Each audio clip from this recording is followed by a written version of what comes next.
అంతే. గ్రో. ఎక్కువ మందిని కలిసి బట్ కెరీర్ పరంగా నువ్వు చూసుకుంటే అంటే నీకు వచ్చిన ఆపర్చునిటీస్ మిస్ అయిపోవడం గాని, మంచి ఆపర్చునిటీ అనుకుని యూ డ్రీమ్ కదా! ముందు అవునవును. రోజు నైట్ భలే ఛాన్స్ వచ్చింది నాకని.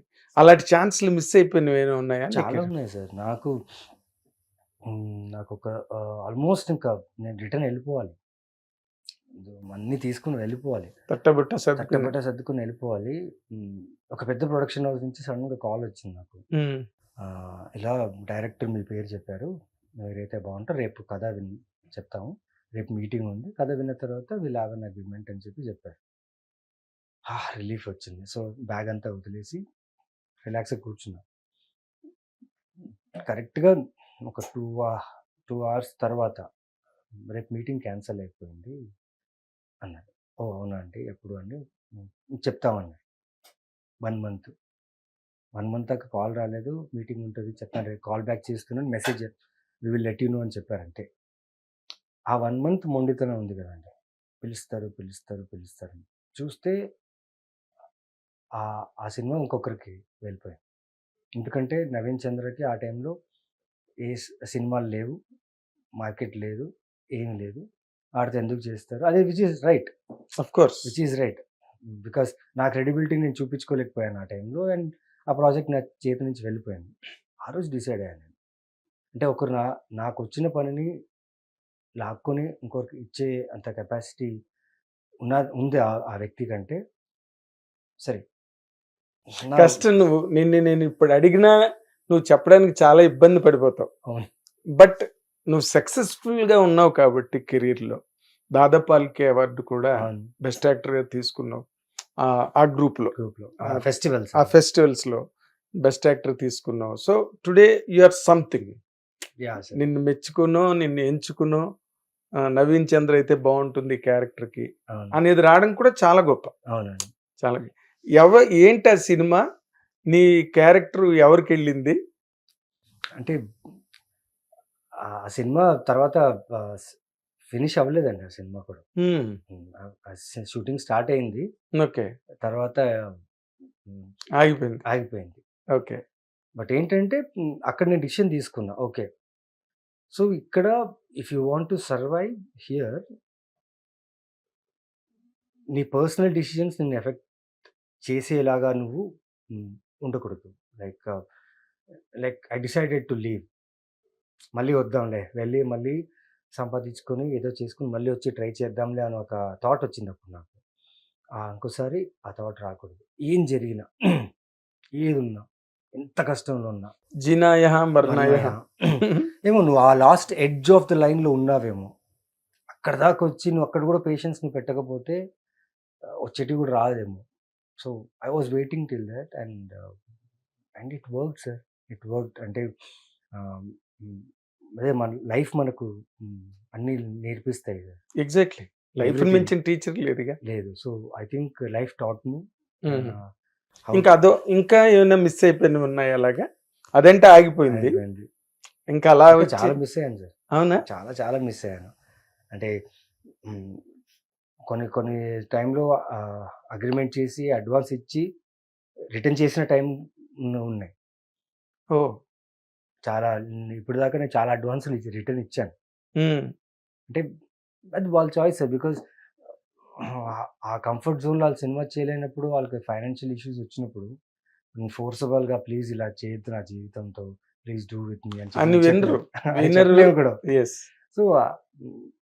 అదే సార్. అవన్నీ నన్ను స్ట్రాంగ్‌గా చేసాయి. అండ్ నాదొక ఫిల్మ్ 28 డిగ్రీస్ అని ఒక ఫిల్మ్ ఉంది సార్. అవును.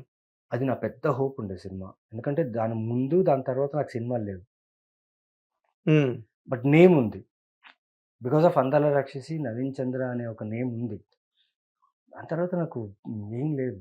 లక్కీగా Srikanth Naguthi 'month of Madhu' director వచ్చి ఇలా 'భానుమతి అండ్ రామకృష్ణ' ఒక స్క్రిప్ట్ చెప్పారు. నేను రెమ్యునరేషన్ ఆలోచించలేదు. ఏం ఆలోచించలేదు. వాళ్ళు తీస్తారా? మంచి ప్రొడక్షనా? కొత్త వాళ్ళు ఏం ఆలోచించలేదు. వెళ్ళిపోయాను సార్. జస్ట్ నాకొచ్చింది నేను వర్క్ చేశా. And thought film turned out good. 28 degrees ఇది భానుమతి రామకృష్ణ. భానుమతి రామకృష్ణ 28 డిగ్రీస్ రిలీజ్ కాలేదు. రిలీజ్ కాలేదు. అదే ఒక సినిమా ఏదో నీది రిలీజ్ కాలేదు. కాలేదు. ఎగ్జాక్ట్లీ 28 డిగ్రీస్ రిలీజ్ కాదు. చాలా మంచి సినిమా. బట్ అదే సార్, ప్రొడక్షన్ కొత్త ప్రొడక్షన్, డైరెక్టర్ కొత్త డైరెక్టర్. అప్పుడు ఆ టైంలో 28 డిగ్రీస్ చేసే టైంలో cinema industry was very high. Theatres దొరికేవి కావు. అవును. రిలీజ్ చేయడానికి కష్టం. అలాంటి టైంలో రిలీజ్ కాలేదు సినిమా. ప్రతిసారి చిన్న సినిమా నిర్మాతలు అక్కడ ఛాంబర్ దగ్గర ధర్నాలు చేస్తుండేవారు. బట్ ఆ టైములో మరి కేవలం ఆ కారణంకేనా 28 డిగ్రీస్ రిలీజ్ కాలేదు? థియేటర్లు దొరక్క. తర్వాత అందాల రాక్షసి తర్వాత మళ్ళీ నువ్వు చెప్పుకోగలిగే బ్రేక్ అంటే ఏం చెప్తావు? అరవింద సమేత వీరరాఘవ. అరవింద్ సమేత వీరరాఘవ. నేను లోకల్ టైంలో కూడా లైక్ నారా కుమారుడు అని ఒక సినిమా చేసిన తర్వాత ఆ సినిమా డింట్ వర్క్. అండ్ దాని తర్వాత నాకు సినిమాలు లేవు. కథలు వస్తున్నాయి, చిన్న సినిమాలు, చిన్న కథలు వస్తున్నాయి. ఎక్కడ కనపడకుండా పోతాననేసి భయం వేసి ప్లస్ నారా కుమారుడు సినిమా రిలీజ్ అయినప్పుడు రివ్యూస్లో కింద తను బాగా చేస్తున్నాడు కానీ కథలు ఎంచుకోవడం తెలియట్లేదు, నవీన్ చంద్రకి ఇంకా అయిపోయింది ఏదో రాశారు అప్పుడు రివ్యూస్లో. సో అది విని ఓకే, సో రివ్యూస్ ప్రకారంగా నేను బాగా చేస్తున్న కథలు నేను ఎంచుకోవడం కరెక్ట్ కాదనేసి అక్కడ చేసిన సార్ తప్పు. నేను 2.5 years తీసుకున్నా సార్, ఒక్క ఫిలిం సైన్ చేయలేదు నేను. ఎందుకంటే కథ మంచి కథ కావాలి, ఈ కథ వర్కౌట్ కాదు. వచ్చిన కథల్లోనే స్పెషల్గా నా కోసం వచ్చి కథ ఏం రాయలేదు, వచ్చిన ఆఫర్స్లోనే. వాళ్ళు కథ రాసుకుంటే ఆ కథ చెప్పడమే నీకు, నీ గురించి రాసుకోవడం కాదు కదా. కాదు. సో ఆ టైంలో లైక్ నేను లోకల్ వచ్చింది, నేను లోకల్ వచ్చి రిలీజ్ అయింది. నేను గుర్తుపట్టలేదు బికాస్ గడ్డంలో చూశారు ఇంతకుముందు సినిమాలన్నింటిలో క్లీన్ షేవ్, పోలీస్, ఫిజిక్ అంతా చేసిన తర్వాత రిలీజ్ అయినప్పుడు ఎవరో నార్త్ ఇండియన్ యాక్టర్ వచ్చి నార్త్ నుంచి వచ్చి చేసిన యాక్టర్ అనుకున్నారు.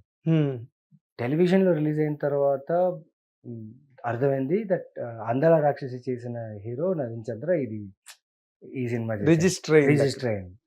సో నాకు పేరు వచ్చింది, but it didn't give me that momentum.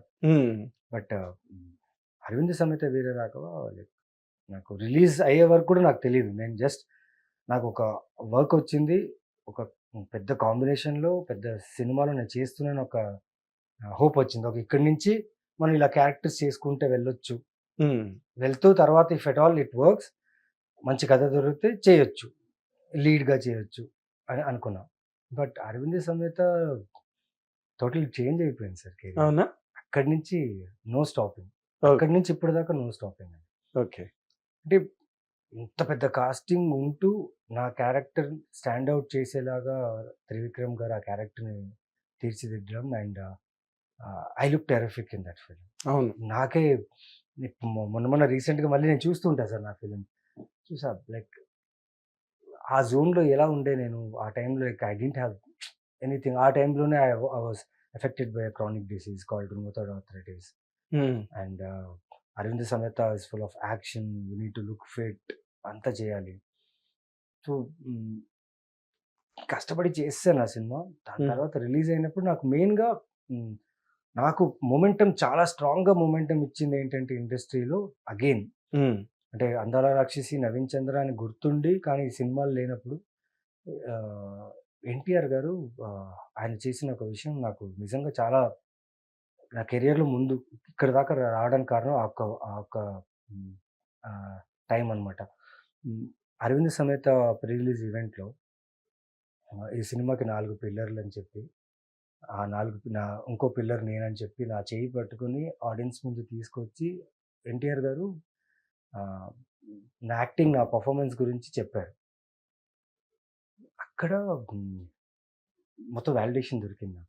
Establish అయ్యా. అంత పెద్ద హీరో, అంత పెద్ద హీరో అంటే ఆయన చెప్పడం నిజంగా చాలా గొప్ప విషయం అండి నిజంగా. అంతే కదా, వాళ్ళ గురించి వాళ్ళు మాట్లాడుకుని వెళ్ళిపోవచ్చు ఆ రేంజ్కి. కానీ ఆయన చేసిన ఆ ఒక్క జెస్చర్ ఒక యాక్టర్ లైఫే మారిపోయింది. అండ్ సీరియస్గా డైరెక్టర్స్ నుంచి, ప్రొడక్షన్ హౌసెస్ నుంచి, ఆడియన్సెస్ నుంచి they started believing that he is a good actor. అయితే ఎన్టీఆర్ ఎందుకు చెప్తాడు అన్నది వచ్చేస్తుంది కదా. అవును.